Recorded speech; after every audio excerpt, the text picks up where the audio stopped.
श्रोते हो, परिसर ऐकणाऱ्या तमाम श्रोत्यांचं मी सीमंदिनी कुंडीकर आजच्या भागामध्ये सहर्ष स्वागत करते आहे.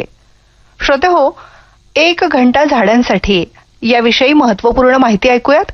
संकलन आणि निवेदन आहे अण्णा जगताप यांचं. ऐकूयात 1 घंटा झाडांसाठी. बांधवांनो नमस्कार.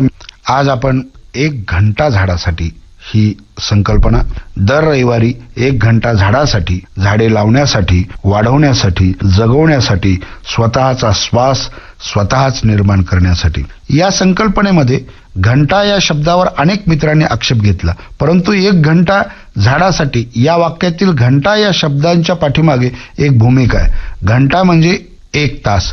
दुसरीकडे देवळातील एक वस्तू जी वाजते, आपण तिला घंटा म्हणतो, जी आवाज देते, जिच्या निनादामुळे परिसर जागा होतो. या ठिकाणी 1 घंटा हा 2 अर्थाने शब्द घेतलेला आहे.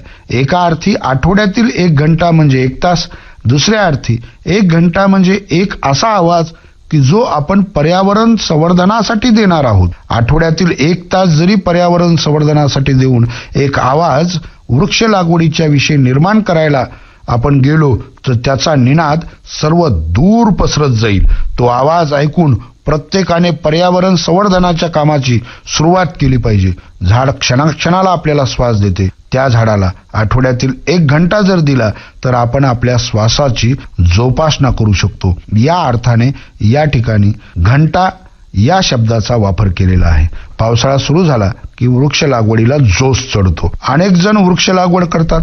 हे बजेट खर्च होत आहे हे दाखवण्यासाठी जुलै महिन्याच्या 1 तारखेपासून 15 तारखेपर्यंत वृक्ष लागवड पंधरवडा साजरा करून गावोगाव वृक्ष लागवड मोहीम राबवली जाते.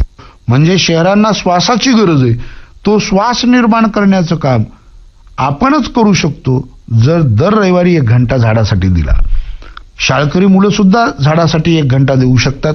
आपल्या शेतामध्ये आपल्या नावाने जी 30-35 झाडं आपण लावलेली आहेत, जी रोपवाटिका तयार केली, त्या रोपवाटिकेतली झाडं लावलेली आहेत. सुट्टीच्या दिवशी 1 घंटाभर जर ते शेतात गेले, त्यांनी त्या झाडाला पाणी टाकलं, कुंपण घातलं, त्या झाडाचं संगोपन केलं, त्यावरती निबंध लिहिला, कविता लिहिली, तर नक्कीच हा 1 घंटा त्यांच्या ज्ञानाच्या कक्षा रुंदावणारा ठरू शकतो. म्हणून चला आजपासून, आत्तापासून ठरवूयात की काही रोपं आपण लावूयात आणि दर रविवारी सकाळी 1 घंटा झाडासाठी देऊयात.